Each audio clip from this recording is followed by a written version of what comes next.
Let's read an amazing story about Saint Moses from the Bible. Long, long ago in the land of Egypt, there lived a man called Moses. He was a very religious man and he always prayed to God. One day while he was praying, God spoke to him and said, "Moses, my son, I have a very important task for you.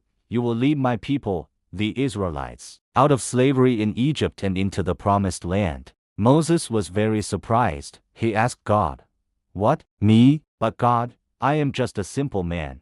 I don't know what to do or say." God replied, "Don't worry, Moses, I will be with you and help you. Just have faith in me." So Moses believed in God and accepted his task. Then God told Moses to go to the Pharaoh of Egypt and ask him to set the Israelites free. Moses was very scared because the Pharaoh was a very powerful and angry man. He didn't want to upset him. But God said, "Don't be afraid, Moses. I will give you the power to perform miracles. These miracles will convince Pharaoh that I am the true God and he will let my people go." So Moses went to Pharaoh and said, "Let my people go so they can worship me, the true God." Pharaoh got very angry and said, "No, I won't let you go." Then Moses performed the first miracle. He turned his staff into a snake. Pharaoh was a bit scared and said, "Okay, you can go.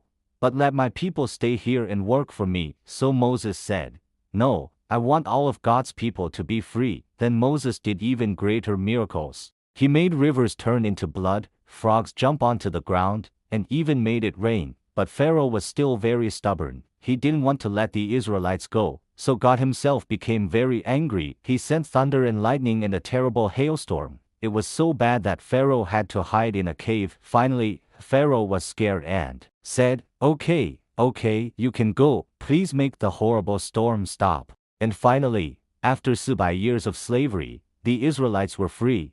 They followed Moses out of Egypt and into the promised land. On their journey, God gave them the 10 commandments and taught them how to live according to his laws. Many years later, when Moses was an old man, God told him, "You have been a good and faithful servant. Now it is time for you to rest." And so Moses died and was buried in a cave. Even today, more than 300 years later, people remember Moses as a great leader and prophet.